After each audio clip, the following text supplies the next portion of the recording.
Aparatur sipil negara atau ASN yang bekerja di sejumlah lembaga dan kementerian di Jakarta dijadwalkan pindah ke Ibu Kota Nusantara atau IKN Nusantara pada semester I 2024 mendatang.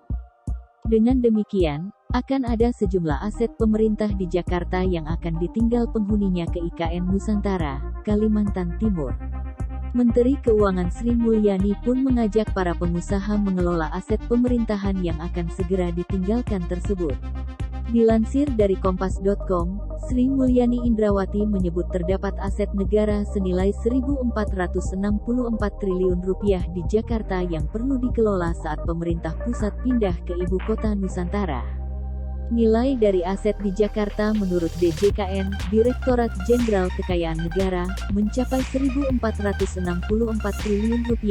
Ini hasil penilaian yang baru kami lakukan dalam 3 tahun terakhir, kata Menkes Sri Mulyani, Jumat, tanggal 9 Desember tahun 2022.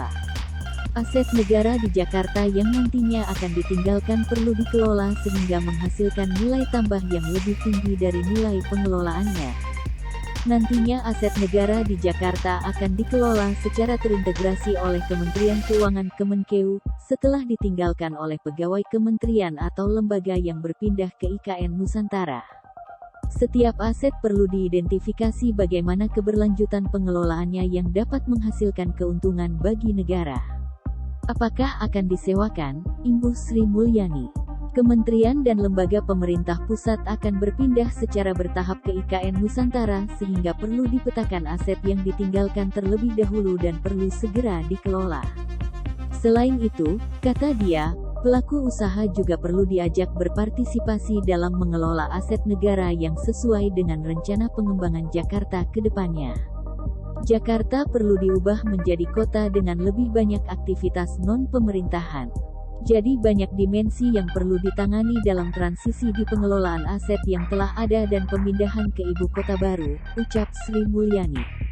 Adapun sebelumnya pegawai pemerintah pusat di Jakarta diharapkan pindah ke IKN Nusantara mulai semester I 2024 dan investor diharapkan dapat mulai melakukan pembangunan pada semester 2023.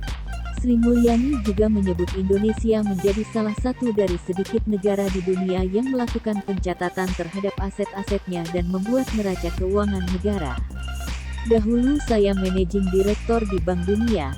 Saya tahu bahwa ketika saya berpergian ke beberapa negara di dunia, tidak banyak negara di dunia yang memiliki balance sheet, kata dia.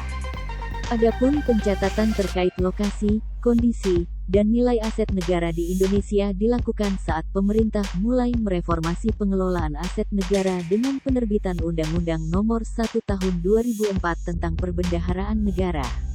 Kita menjadi lebih baik dalam melakukan pengorganisasian aset negara kita. Sebelumnya banyak aset negara yang tidak teridentifikasi, tidak tersertifikasi, dan tidak terurus, imbuh Sri Mulyani. Aset negara yang tidak tercatat dan terurus membuat negara mengalami kerugian karena sebagian aset menghilang atau tidak bisa menghasilkan nilai tambah secara optimal. Jadi dalam sekitar 15 tahun terakhir kita sudah menanyakan pada seluruh kementerian, bahkan pemerintah daerah, untuk membentuk neraca keuangan yang baik. Salah satu syarat neraca keuangannya adalah menilai dan mengatur aset mereka, itu salah satu yang penting, kata Sri Mulyani. Adapun, menurutnya, beberapa negara di dunia telah memiliki neraca keuangan, tetapi neraca keuangannya belum terkualifikasi dengan baik.